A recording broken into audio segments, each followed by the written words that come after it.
Ever feel like you're capable of far more than what society expects of you? I know I do.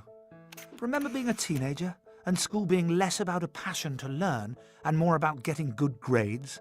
How many times did you sit in class, bored and desperate to just get away? Every teen's felt that. Albert Einstein acted on it. Aged just 15, he's sitting in class when all of a sudden he decides enough is enough, gets up and walks right out the door. He never goes back. Remember being a kid and just wanting to play around with stuff, pull things apart, knock things together, and the grown-ups saying no, no, no. Or being called good for sitting still, or naughty when you couldn't bear to sit still any longer. It's all completely well-intentioned, of course, but that doesn't make it any less insane. Because the fact is, our capacity to create and learn knows no bounds. So, want to know what you're really capable of? Let's start at the beginning. A baby's brain is amazing. It doesn't take 9 months to create. It's taken 7 million years and around 350,000 generations. All the skills, knowledge, and talents cultivated by our ancestors are stored inside it. These are like numerous software programs which can only be activated by the baby engaging with its environment. Here's the striking thing. If not activated at the most appropriate time, they simply disappear. Take language. If a child doesn't hear language by around the age of 8, they may never learn to speak. So you can see just how important our interactions are. They ignite our dormant intelligence and they reinforce it too. There's something else. We've evolved to learn by looking at things from different perspectives and making connections between things. And we do that through play.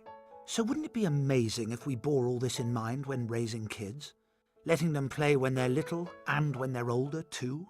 Charles Darwin's teacher said he'd never amount to much because he spent too much time playing with insects. After 12 or thereabouts, it's all change. Say goodbye to pliable, easy child, and hello, rebellious, challenging teenager. Ugh, where did that cute baby go?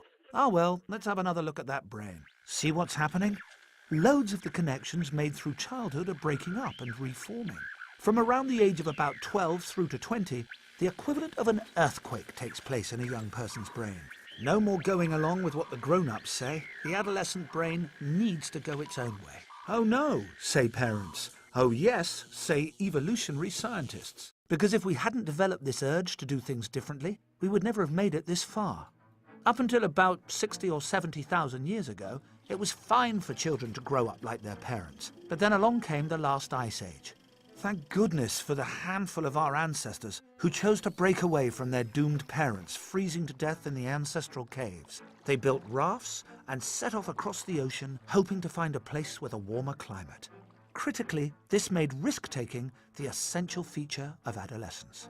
We shouldn't belittle adolescence. We should be honouring it for what it really is. The defining struggle, the moment when the next generation challenges the status quo and pioneers new ways of thinking and being that ensure our survival. Now just imagine if we actually gave adolescents the freedom to undertake that struggle.